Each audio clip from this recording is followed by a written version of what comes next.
ذوالقرنین اصل میں ایران کے بادشاہ تھے، اور ایران اس وقت دو ملکوں میں اوپر میں منقسم تھا۔ اب بھی اگر ابھی کبھی نقشہ دیکھیں گے تو ایک علاقہ جو ہے ایران کا وہ تو ہے جو خراسان کا حصہ ہے، جو اصل ایران ہے اس کو بھی یوں سمجھیے دو حصوں میں، ایک پارس پرانا کہلاتا تھا جس سے فارس کا لفظ بنا ہے، اور دوسرا مادہ تھا، میڈیا یا مادہ۔ تو یہ ایک شخص ایسے ابھرے کہ جنہوں نے ان دونوں کو ملا کر ایک حکومت بنایا، اور وہاں سے سلطنت ایران کا جو یوں سمجھیے کہ جو ان کا ایک سنہرا دور ہے، اور ان کی عظمت و سطوت جس کی کہ وہ بہت زیادہ جس پر فخر کرتے ہیں، اس لیے کہ ایرانی قوم بڑی نیشنلسٹ ہے، نسل پرست ہے، ان کے اندر اپنی تاریخ پر، اپنی روایات پر جو ہے وہ بہت ان کو فخر ہے۔ تو وہاں سے وہ دور شروع ہوا، اور انہوں نے پھر اس علامت میں کہ میں نے دو ملکوں کو جوڑ کر ایک بنایا ہے، اپنے تاج کے اندر دو سینگ لگا لیے تھے، اور وہ جو ہے ذوالقرنین یہ لقب ان کا ہو گیا تھا۔ اس کے حوالے سے سوال کیا گیا، اور اس کے بارے میں تفصیل جو اگلے رکوع میں آئے گی۔ اعوذ باللہ من الشیطان الرجیم، بسم اللہ الرحمن الرحیم۔ وَيَسْأَلُونَكَ عَنْ ذِي الْقَرْنَيْنِ قُلْ سَأَتْلُو عَلَيْكُم مِّنْهُ ذِكْرًا۔ صدق اللہ العظیم۔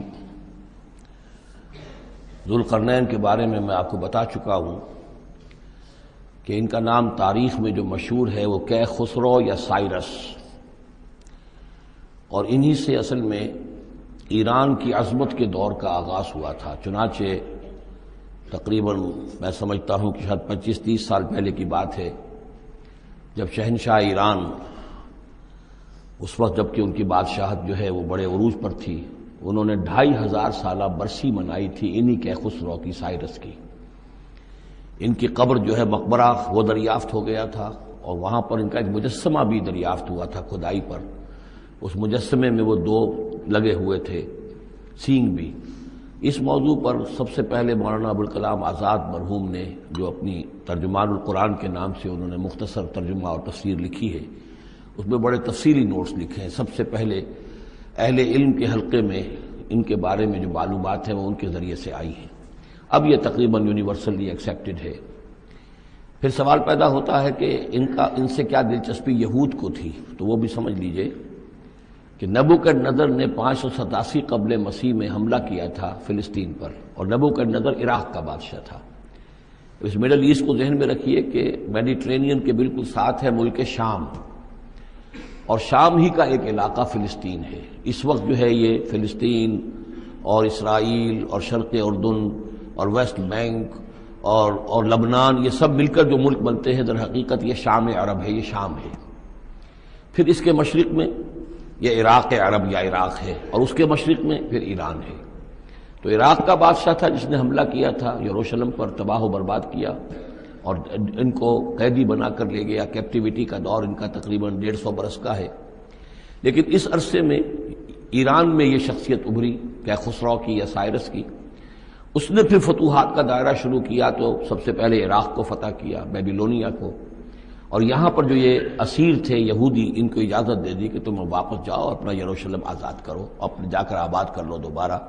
تو گویا کہ یہ محسن ہیں ان کے، ذوالقرنین جو ہے ان کے محسن ہیں، جن کی وجہ سے کہ جن کے ذریعے سے اللہ تعالیٰ نے انہیں بیبیلونیا یعنی عراق کی کیپٹیوٹی جو ان کی اسارت کا دور تھا اس کو ختم کیا، آزادی ملی، اور پھر یہ واپس آئے۔ حضرت عزیر علیہ السلام کے ساتھ قافلہ آیا ہے، اور وہ تقریباً پھر انہوں نے آ کر یہاں اثر نو اس شہر کو بھی آباد کیا، اور ہیکل جو ہے حضرت سلیمان علیہ السلام کا بنایا ہوا جو وہ عبادت خانہ تھا اس کو دوبارہ تعمیر کیا۔ اس اعتبار سے ذوالقرنین جو ہے وہ ان کی تاریخ میں ایک معروف شخصیت ہے۔ تاریخ سے معلوم ہوتا ہے کہ انہوں نے پھر ایران کی پہلی حکومت کو کنسولیڈیٹ کر کے پارس اور مادہ کو ملا کر ایک سلطنت ایران بنائی۔ پھر ان کی فتوحات کے 3 دائرے ہیں۔ مغرب کی طرف میڈیٹرینین تک پورا علاقہ فتح کر لیا، مشرق میں پھر یہ ہمارا جو مکران تک کا علاقہ ہے، یہ سارا کا سارا علاقہ ایران کے ساتھ ہی ملتا ہوا ہے، بلوچستان، مکران، یہ پورا علاقہ انہیں فتح کیا۔ ایک مہم ان کی شمال کی طرف گئی، بحیرہ کیسپین جو ہے، اور ادھر سے جو وہ بلیک سی ہے، بحیرہ اسود، ان دونوں کے درمیان جو پہاڑی سلسلے ہیں، یہ شمال کی طرف جو ہے تیسری مہم گئی۔ جیسے کہ حضرت عمر رضی اللہ تعالیٰ عنہ کے عہد میں بھی 3 لشکر نکلے تھے مسلمانوں کے جزیرہ نما عرب سے۔ ایک لشکر شام سے ہوتا ہوا پھر مصر کی طرف گیا ہے، ایک لشکر عراق سے ہوتا ہوا ایران کی طرف گیا ہے، اور ایک لشکر سیدھا شمال کی طرف گیا ہے اور کوہ کاف تک جو ہے جس کو کوکیشیا کہتے ہیں وہاں تک کی فتوحات حاصل کی مسلمانوں نے۔ تو تقریباً یہی سمجھیے کہ ایک بلو پرنٹ تھا جو کہ یعنی ہمارے اس دور خلافت راشدہ سے جو سمجھیے کہ لگ بھگ کوئی 2000 سال قبل جو ہے یہ واقعہ پیش آیا ہے، یا بلکہ اس سے کم کوئی 1500 سال قبل یہ واقعہ پیش آیا ہے، اور یہ ذوالقرنین جو ہے یہ یہاں پر ایک بڑی عظیم سلطنت کے بانی بنے، لیکن نیک آدمی تھے۔ اور معلوم یہ ہوتا ہے کہ یہ اصل میں جو کہانیاں ہیں یہ ان کے داستانیں ہیں کہ ان کو قتل کیا جانا تھا، یہ کہیں شہزادے تھے کسی چھوٹی سی مملکت کے، اور وہاں سے ان کو کسی نے بچایا کسی طریقے سے، اور پھر یہ صحرا میں رہے روپوش، اور وہاں کسی نبی کی تعلیم سے ان کو آشنائی ہوئی ہے۔ ہو سکتا ہے کوئی اسرائیلی نبی ہی کی تعلیم ہو، یہ بھی ہو سکتا ہے کہ زرتشت جو ہیں وہ بھی کوئی اللہ کے نبی ہوں اور ان کی تعلیم ان تک پہنچی ہو، لیکن خود ان کا کردار جو قرآن پیش کر رہا ہے وہ بہت ایک نیک مومن صالح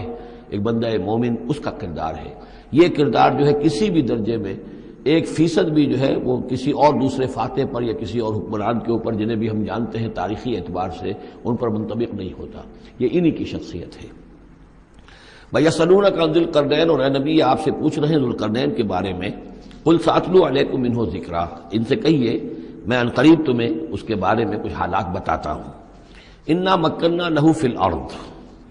ہم نے اسے زمین میں بڑا تمکن عطا کیا تھا، غلبہ عطا کیا تھا، وَآتَيْنَاهُ مِن كُلِّ شَيْءٍ سَبَبًا، اور ہم نے اسے ہر طرح کا ساز و سامان، وسائل و ذرائع، تمام اسباب جو ہیں فراہم کر دیے تھے۔ فَأَتْبَعَ سَبَبًا، تو انہوں نے پھر ایک مہم تیار کی، یعنی ایک فتوحات کا دائرہ مغرب کی طرف، حتی اذا بلغ مغرب الشمس، یہاں تک کہ جب وہ سورج کے غروب ہونے کی جگہ تک پہنچ گئے۔ اب یہ پرانے زمانے میں ظاہر بات ہے کہ پورا اس سے زیادہ نقشہ تو لوگوں کو معلوم بھی نہیں تھا، جب میڈیٹرینین کے ساحل پر پہنچ گئے تو معلوم ہوا آگے تو سمندر ہے، اور سمندر میں پھر آدمی کو محسوس ہوتا ہے سورج ڈوبتا ہوا۔ اگر آپ ساحل سمندر پر کھڑے ہو کر دیکھیں تو معلوم ہوتا ہے سمندر میں سورج ڈوب رہا ہے، تو یہ گویا کہ مغرب الشمس بن گیا ان کے لیے، وہ یہ سورج کے ڈوبنے کی جگہ۔ حتی اذا بلغ مغرب الشمس، جب وہ پہنچ گئے سورج کے غروب ہونے کی جگہ، وجدہا تغرب فی عین حمیۃ، تو انہوں نے دیکھا اسے ڈوبتے ہوئے، وہ ڈوب رہا ہے ایک بڑے گدلے سے سمندر کے اندر۔ وہ جو وہاں کا سمندر ہے بڑا گدلا سا ہے، یہ ایجین سی وغیرہ جو کہلاتے ہیں یہ بہت گدلے سے پانی کے ہیں۔ ووجد عندہا قوما، اور وہاں انہوں نے ایک قوم کو پایا مراد یہ کہ اس قوم پر انہیں فتح ہوئی، جنگ ہوئی، انہوں نے ان کو شکست دی، اور وہ قوم گویا کہ اب ان کے رحم و کرم پر ان کی گویا کہ وہ محکوم ہو گئی۔ قلنا یا ذوالقرنین، ہم نے کہا ذوالقرنین سے، اب یا تو یہ کہ یہ شاید نبی ہوں واللہ عالم،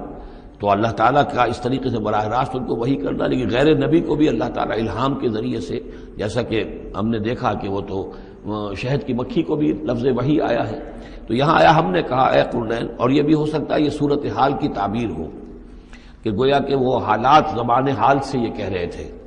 قلنا یا ذوالقرنین اما ان تعذب و اما ان تتخذ فیہم حسنا، کہ یا اے ذوالقرنین تمہیں اب پورا اختیار ہے، چاہو تو یہ جو مفتوح قوم ہے تمہاری اسے تم سزا دو، عذاب دو، ستاؤ انہیں، یا یہ کہ تم ان کے اندر اچھی روش اختیار کرو، ان کے ساتھ حسن سلوک کرو۔ قال، انہوں نے کہا اما من ظلم، جو کوئی ظالم ہے، بے انصاف ہے، ہو سکتا ہے اس سے مراد کفر اور شرک بھی ہو،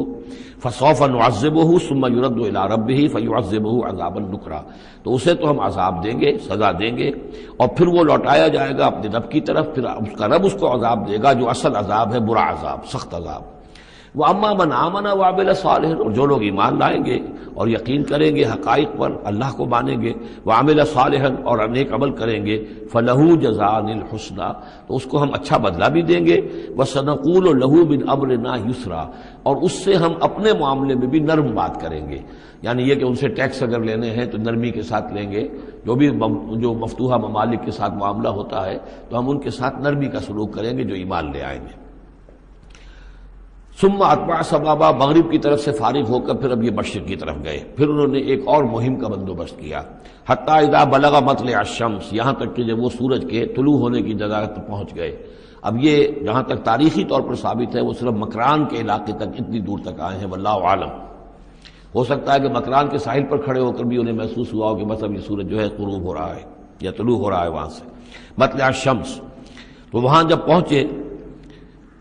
وجدہا تطلع علی قوم لم نجعل لہم من دونہا سترا، تو انہوں نے پایا اس کو کہ وہ طلوع ہوتا ہے ایک ایسی قوم پر کہ جس کے لیے ہم نے آفتاب سے کوئی اوٹ نہیں رکھی ہے. یعنی یہاں کے جو قبائل تھے، گیڈروسیا وغیرہ یہ کہلاتا تھا اس زمانے کے اندر، یہ وحشی قبائل تھے، ان کو ابھی چھت بنانے کا فن نہیں آیا تھا. یعنی گھر جو ہوتے تھے وہ صرف دیواریں کھڑی ہوتی تھیں کہ جو خالی پلاٹ ہے زمین کا اس میں یہ دیوار کھڑی ہے، یہ میرا گھر ہے، تمہارا گھر ہے، لیکن گھر میں چھت وغیرہ کا بھی کوئی تصور ان کے ہاں نہیں تھا. ظاہر بات ہے کہ چھت ڈالنا جو ہے یہ تو ایک تمدن کے ارتقاء کے دور کی علامت ہے. تو وہ بغیر کسی سورج کے سائے کے وہ اپنی زندگی گزارتے تھے. کذالک،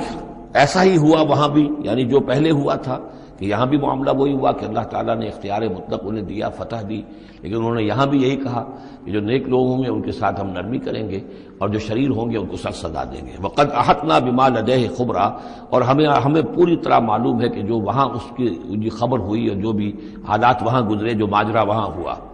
ثم اتبع سببا، اب یہ تیسری آ رہی ہے، ثم اتبع سببا، پھر اس نے ایک اور مہم تیار کی. یہ شمالی مہم ہے. حتی اذا بلغ بین السدین، یہاں تک کہ جب وہ دونوں پہاڑوں کے درمیان پہنچ گئے، دو دیواروں کے درمیان پہنچ گئے. تو یہ سمجھ لیجئے بحیرہ کیسپیئن داہنی طرف ہے، مشرق میں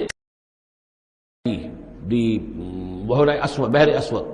اس کے درمیان یہ سلسلہ کوہ ہے اور یہ پیرلل چلتے ہیں دو، اور ان کے درمیان سے پھر وہ درے ہیں کہ جن میں سے ہو کر شمالی علاقے سے جو وحشی قبائل تھے وہ آ کر یہاں حملہ کرتے تھے، تاخت و تاراج کرتے تھے، لوٹ مار کر کے چلے جاتے تھے، جن کو یاجوج ماجوج کہا گیا ہے. حتی اذا بلغ بین السدین، جبکہ یہ پہنچے ان دونوں دیواروں کے درمیان، وجد من دونہما قوما، تو انہوں نے پایا ان دونوں کے ورے ایسے لوگوں کو، لا یکادون یفقہون قولا، یہ لوگ بھی ایسے تھے غیر متمدن، کوئی بات سمجھتے نہیں تھے، یعنی زبان ایسی ہوگی کہ جو ان کی سمجھ میں نہیں آ رہی تھی، لیکن یہ کہ کسی نہ کسی ذریعے سے انہوں نے اپنا ایک مطلب، اپنی ایک عرضداشت پیش کی. قالوا یا ذا القرنین، انہوں نے کہا کہ اے ذو القرنین، ان یاجوج و ماجوج مفسدون فی الارض، یاجوج اور ماجوج جو قومیں ہیں یہ زمین میں بہت فساد مچانے والی ہیں. فہل نجعل لک خرجا، تو کیا ہم آپ کے لیے ایک سالانہ خراج مقرر کر دیں، الا ان تجعل بیننا و بینہم سدا، اس کے عوض کہ آپ ہمارے اور ان کے درمیان ایک سد تعمیر کر دیں، ایک دیوار حائل کر دیں کہ وہ ہم پر حملہ آور نہ ہو سکے، یعنی درے کو بند کر دیا جائے. یوں سمجھیے جس اصول پر کہ آج کل ڈیم بنتے ہیں. ڈیم کیا ہے کہ ایک پہاڑی سلسلہ یوں آ رہا ہے، ایک پہاڑی سلسلہ یوں آ رہا ہے، دریا درمیان میں سے گزر رہا ہے، آپ نے گزرگاہ پر ایک دیوار کھڑی کر دی تو یہ گویا کہ ایک آرٹیفیشل لیک کریٹ ہو گئی، پانی یہاں جمع ہو رہا ہے. تو اگر پہاڑی سلسلے دو چل رہے ہوں، ان کے درمیان جو راستہ ہے اس کو اگر بند کر دیا جائے، ایک دیوار کھڑی کر دی جائے اور اس دیوار کے مضبوط دیوار ہو، تو ظاہر بات ہے کہ پھر ادھر سے کوئی آ کر حملہ آور نہیں ہو سکتا، ان کے لیے ایک حفاظت کا سامان ہو جاتا ہے. یہاں یہ سمجھ لیجئے کہ یاجوج ماجوج سے کیا مراد ہے. حضرت یافس علیہ السلام، جو تین بیٹے تھے حضرت نوح علیہ السلام کے، سام، حام، یافس. سامی نسل کے بارے میں تو ہم نے بہت کچھ سمجھ لیا کہ حضرت ابراہیم بھی سامی نسل سے تھے، پھر قوم عاد بھی سام ہی کی نسل کی ایک شاخ تھی، قوم سمود بھی اسی کی شاخ تھی. یہ تمام جو ہے یہ تو سیمیٹک ریسز ہیں. حضرت یافس کی اولاد نے یہ سینٹرل ایشین ماؤنٹینز کا جو سلسلہ ہے اس کو کراس کیا اور شمال میں چلے گئے، اور شمال میں جا کر دائیں بائیں پھیل گئے. پھر یہ میدان ہے، ٹنڈرے کے میدان اور فلانے میدان اور بڑے بڑے کھلے میدان ہیں. تو گویا کہ ایشیا کو درمیان میں جو سلسلہ کو ہے تقسیم کر دیتا ہے، ایک شمالی حصہ ہے، ایک اس کے جنوبی حصہ ہے. یہ شمالی میں چلے گئے اور جا کر پھر پھیلنے میں وہ مشرق کی طرف آئے تو چین اور ہند چینی تک یہ ساری قومیں جو ہے یہ یلو ریسز، یہ انہی کی نسل سے ہیں. اور مغرب میں چلے تو روس، اور روس سے ہو کر روس کے ساتھ ملتا ہوا علاقہ اسکینڈینیوین کنٹریز کے ساتھ، پھر وہاں سے وہ اتر کے اور یورپ کے بھی جو یہ مغربی ممالک ہیں، اینگلو سیکسنز جو ہیں، یہ بھی در حقیقت اسی سے اسکینڈینیوین کنٹریز سے اترے ہوئے لوگ ہیں. تو یوں سمجھ لیجئے کہ ویسٹرن یورپ اور ایسٹرن یورپ کا بھی خاص طور پر شمالی علاقہ، اور پورا یہ روس کا علاقہ، اور پورا صحرائے گوبی، اور پورا چین، اور وہاں تک جو ہے ہند چینی تک، یہ یافس کی نسل ہے. یافس کے جن بیٹوں کے نام تورات میں آئے ہیں، کئی نام ہیں، وہ کوئی ایک دو نہیں، ان میں گوگ اینڈ میگوگ بھی ہے، توبال بھی ہے، موسک بھی ہے. موسک ایک شخص کا نام ہے، اور موسکو ہو سکتا ہے کہ اسی نے آباد کیا ہو اور وہیں سے وہ نام بنا ہو. توبال اور بالٹک سی جو ہے اس ایریا کے اندر جو ہے بالٹک سٹیٹس، توبال ان کے ایک بیٹے کا نام تھا. یہ تورات کے اندر نام دیے گئے ہیں. گوگ اینڈ میگوگ، جاجوج ماجوج، یہ بھی انہی کے بیٹوں کے. یہ تمام اقوام جو ہے یہ وحشی ہیں، اور یہ تاخت و تاراج کرنا، لوٹ مار کرنا، یہ ان کا طریقہ ہے، اور ان کا ہے ذکر جو یہاں پر ہو رہا ہے. یہ جو سیلاب آیا تھا، کولونیل سیلاب جو ہم پر آیا تھا، جس میں کہ یہ اینگلو سیکسنز تھے، یہ سب کے سب جو ہیں یہ اسی نارڈک ریسز سے ہیں، یہ بھی یاجوج اور ماجوج کی نسل ہیں۔ ایک سیلاب ان کا آ چکا ہے جو آیا تھا یورپ کے سے نکل کر، یہ کولونیل سیلاب آیا اور پوری دنیا کے اوپر چھا گیا تھا، ایشیا اور افریقہ کو انہوں نے فتح کیا، کولونائز کیا۔ اب اگرچہ ان کی وہ بساط ایک دفعہ تو لپیٹ دی گئی ہے، وہ واپس چلے گئے ہیں، انڈائریکٹلی ہم پر حکومت کر رہے ہیں۔ ابھی ان کے جو ملٹی نیشنلز ہیں ان کے ذریعے سے یا بینکوں کے ذریعے سے، آئی ایم ایف کے ذریعے سے، ورلڈ بینک کے ذریعے سے انڈائریکٹ حکومت ہے جو نیو ورلڈ آرڈر ہے۔ لیکن یہ ہے کہ ابھی ایک اور جو سیلاب ان کا آنے والا ہے وہ آتا ہے احوال قیامت کے معاملات میں۔ آرمگڈون کے بعد جب حضرت مسیح علیہ السلام کا نزول ہو چکے گا اور یہودیوں کا خاتمہ ہو چکے گا، اور پھر یہ کہ تمام جو عیسائی ہیں وہ مسلمان ہو جائیں گے، عیسائیت ختم ہو جائے گی حضرت مسیح علیہ السلام کے آنے کے بعد، اور مسلمان اور عیسائی مل کر ایک ملت بن جائیں گے، سب مسلمان ہوں گے۔ اس کے بعد آخری سیلاب پھر آنا ہے جو اس کے خلاف، وہ احادیث میں آتا ہے، پھر وہ یاجوج اور ماجوج کا ہوگا۔ اور میرے نزدیک یہ یاجوج اور ماجوج جو ہیں وہ ایسٹرن علاقے سے آئیں گے، چائنا وغیرہ سے، ہند چینی سے۔ آرمگڈون جو ابھی ہونی ہے فوری طور پر بڑی جنگ، اس میں یہ لوگ جو ہے بیٹھے رہیں گے، یہ جنگ میں حصہ نہیں لیں گے۔ یہ مڈل ایسٹ میں جنگ ہوگی، یورپین پاور ساری ہوں گی، کرسچین پوری طاقتیں ہوں گی، اور ادھر جو ہے مسلمان ہوں گے، اور حضرت مہدی جو ظاہر ہوں گے، جو اللہ تعالیٰ ایک عنایت کرے گا مسلمانوں کو لیڈر عرب کے اندر، وہ پیدا ہوں گے، مجدد ہوں گے، اور ان کے ذریعے سے عرب کے اندر ایک اسلامی حکومت بھی قائم ہوگی۔ لیکن ان کے لیے مدد کے لیے خراسان کے علاقے سے فوجیں آئیں گی، مشرق سے آئیں گی، اور یہ علاقہ جو ہے وہ ہے جو ہمارے قریب ہے، اور ہم بھی اسی علاقے میں ہیں۔ اللہ تعالیٰ ہمیں توفیق دے کہ یہاں وہ ہم پہلے اس نظام میں خلافت قائم کریں، تاکہ یہاں سے پھر فوجیں جائیں اور حضرت مسیح کے ساتھ ہو کر اور حضرت مہدی کے ساتھ ہو کر عیسائیوں اور یہودیوں کے ساتھ جنگ کریں، اور بالآخر پھر یہ کہ پوری دنیا میں اسلام کا بول بالا ہوگا۔ لیکن جب یہ ہو چکے گا اس کے بعد ایک سیلاب پھر آئے گا یاجوج اور ماجوج کا۔ تو یہ چونکہ پوری ایک سلسلہ ہے، ایک نسلیں ہیں اس کے اندر بہت سی، تو ان میں چونکہ تفسیری اعتبار سے بہت سی باتیں جو ہے مختلف آراء بھی سامنے آئیں گی، تو میں نے جو رائے میری ہے وہ آپ کے سامنے بیان کر دی ہے۔ اس وقت بھی وہ یاجوج ماجوج تھے جو ان شمالی دروں سے آ کر حملے کرتے تھے۔ الا ان تجعل بیننا وبینہم سدا، تو کیا ہم آپ کے لیے ایک سالانہ خراج طے کر دیں تاکہ آپ ہمارے لیے یہاں ایک سد تعمیر کر دیں، ایک بند باندھ دیں یہاں پر۔ قال ما مکنی فیہ ربی خیر، اب دیکھیے ان کا کردار، ان کا مجھے جو کچھ میرے رب نے دے رکھا ہے، دولت دے رکھی ہے، مال دے رکھا ہے، وہ بہت بہتر ہے اس سے کہ جو تم مجھے پیش کر رہے ہیں، مجھے خراج کی ضرورت نہیں ہے۔ ہاں تمہاری ایک ضرورت ہے، میں وہ پوری کر دیتا ہوں۔ فاعینونی بقوت، مجھے مین پاور فراہم کرو، باقی ساری سامان جو ہے میں فراہم کر لوں گا، لیکن بہرحال اس کو بنانے کے لیے، دیوار بنانے کے لیے اور دونوں پہاڑوں کے درمیان اتنی بڑی جو سد تعمیر کرنے کے لیے جو مین پاور چاہیے، اعینونی بقوت، تو محنت کے ذریعے سے، مین پاور کے ذریعے سے میری مدد کرو۔ اجعل بینکم و بینہم ردما، میں ان کے اور تمہارے درمیان ایک موٹی دیوار بنا دوں گا۔ آتونی زبر الحدید، لاؤ میرے پاس تختے لوہے کے۔ حتیٰ اذا ساوا بین الصدفین، یہاں تک کہ جب دونوں جو اونچانے تھیں اس کے درمیان کا پورا علاقہ پر ہو گیا، بھر گیا، وہ لوہے کے تختے جو ہیں اس کے اندر بھرے جا رہے ہیں۔ حتیٰ اذا ساوا، برابر کر دیا دونوں بھانکوں تک پہاڑ کی، قال انفخوا، اب ان کا کہ آگ جلاؤ اس کے نیچے، وہ دہکا دی بھٹی جس سے کہ اب وہ لوہا گرم ہوا اور لوہے کی تختے جو ہیں وہ گرم ہو گئے۔ حتیٰ اذا جعلہ نارا، جبکہ وہ سارے کے سارے لوہے کے جو تپ گئے خود اور سرخ ہو گئے۔ قال آتونی افرغ علیہ قطرہ، تو کہا لاؤ میرے پاس پگھلا ہوا تانبا کہ میں اس کے اوپر انڈھیل دوں۔ تو اس طریقے سے گرین فورس کنکریٹ سے بھی 10 گنا سمجھیے مضبوط شے انہوں نے بنا دی کہ اس میں لوہا اور پھر لوہا سیسا یا تانبا پلایا ہوا، تو اس طریقے سے ایک بڑی مضبوط دیوار قائم کر دی۔ اس دیوار کے جو آثار اب بھی موجود ہیں، دیوار تو موجود نہیں ہے، یہ داریال اور دربند کے درمیان یہ کشادہ راستہ ہے اب بھی، یہ ویسٹ کوسٹ جو ہے کیسپین کا، اس کے ساتھ اس کی لمبائی 50 میل اور اس کی اونچائی 29 فٹ اور 10 فٹ چوڑی یہ دیوار تھی جو اس وقت بنی ہے۔ یعنی جس طریقے سے کہ بنتے ہیں بڑے بڑے بند، ان سے بھی بڑی یہ تھی سد تعبیر کی گئی۔ السد العالی کہلاتا اسوان ڈیم جو ہے، جو مصریوں نے بنایا تھا، بہت بڑا ڈیم، السد العالی، اونچی دیوار۔ تو ہمارے ہاں یہ تربیلا اور منگلا یہ سب کیا ہے، یہ اسی طرح کے ڈیم ہیں کہ پہاڑی سلسلے آ رہے ہیں، دریا جا رہا تھا، وہاں آپ نے دیوار کھڑی کر دی، پانی رک گیا اور وہ جھیل بن گئی۔ فمستطاعوا ان یظہروہ، تو انہوں نے کہا کہ اب یہ لوگ نہ تو یہ اس کے اوپر سے آ سکیں گے، اس کو نہ چڑھ سکیں گے، وما استطاعوا لہ نقبا، نہ اس میں کوئی سوراخ لگا سکیں گے، نقب لگا سکیں گے۔ قال ھذا رحمۃ من ربی، یہ سب اتنا بڑا کارنامہ کر کے بھی انہوں نے کہا یہ سب رحمت ہے میرے رب کی طرف سے، میرا کوئی کمال نہیں، یہ سب اللہ کی طرف سے ہے۔ فَإِذَا جَاءَ وَعْدُ رَبِّي، اور جب میرے رب کا وعدہ آئے گا، جَعَلَهُ دَكَّا، وہ اس پوری دیوار کو جو ہے ریزہ ریزہ کر دے گا، ختم ہو جائے گی دیوار۔ اب وہ دیوار وہاں موجود نہیں ہے، وہ ختم ہو چکی ہے امتداد زمانہ سے، اب اس کے کوئی آثار باقی نہیں رہے، بس آثار معلوم ہو جاتے ہیں کہ یہاں وہ دیوار ہوتی تھی جس سے یہ میں ڈائمنشنز آپ کو دیے ہیں۔ وَكَانَ وَعْدُ رَبِّي حَقًّا، اور میرے رب کا وعدہ جو ہے وہ حق ہے، سچ ہے، پورا ہو کر رہے گا۔ وَتَرَكْنَا بَعْضَهُمْ يَوْمَئِذٍ يَمُوجُ فِي بَعْضٍ، اب جب یہ وقت آئے گا اللہ تعالیٰ کا قیامت کا وقت، تو ہم چھوڑ دیں گے اس روز ان کو، یہ ایک دوسرے میں گتھم گتھا ہو جائیں گے۔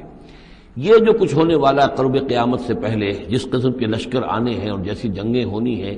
اور یہ جو یاجوج ماجوج جب آئیں گے تو آتا ہے احادیث کے اندر کہ پورے دریا، پورے سمندر پی جائیں گے، ہر چیز کھا جائیں گے، اور یہ معلوم ہوتا ہے کہ یہ چینیوں کے ہاں تو خاص طور پر سانپ بچھو جو شے ہو، کتا بلی، ہر شے چٹ کر جاتے، کوئی شے نہیں چھوڑتے۔ اور میں سمجھتا ہوں کہ شاید آدم خور بھی ہو یہ کہ کسی وقت میں جب ان کو ضرورت پڑے تو آدمی کو بھی کھا جائیں، جو کتے کو، بلی کو، سانپ کو، بچھو کو، ہر چیز کو کھا جاتے۔ تو ان لوگوں کا معاملہ جو ہے واقعتاً یہ جب ابھی تو ذرا رکے ہوئے ہیں، کنٹینڈ ہے ایک طرح سے، لیکن ایک وقت میں ان کا بند کھلے گا، اور چونکہ پھر یہ جو ہے تمام چاروں طرف ان کے پہاڑ ہیں، ہر پہاڑ کی اونچائی پر سے من کل حدب ینسلون نیچے اترتے ہوئے نظر آئیں گے۔ اور یہ نقشہ بعین ہی اسی طرح اخبارات میں آیا تھا جب 62 میں وار ہوئی ہے نیفا میں، جو ہندوستان کا مشرقی جو علاقہ تھا جہاں کے چین اور بھارت کی جنگ ہوئی ہے، تو اس کے الفاظ جو اخبارات میں آئے تھے، waves after waves of Chinese soldiers were coming down the slopes, لہروں کی طرح، موجوں کی طرح چلے آئے۔ ان کے تو اتنے آدمی ہیں، ان کا تو کہنا یہ ہے کہ تم سب کے سب ہلاک ہو جاؤ گے، ہمیں تم ہلاک نہیں کر سکتے، ہم تو چیونٹیوں کی طرح جو ہے بلوں کے اندر گھس جائیں گے، ایٹمک وارفیئر کے بعد تمہارا تہس نہس ہو جائے گا، ہمارا کچھ نہیں بگڑے گا، ہم پھر نکلیں گے اور پوری دنیا کو فتح کریں گے، وہ یہ کہتے ہیں۔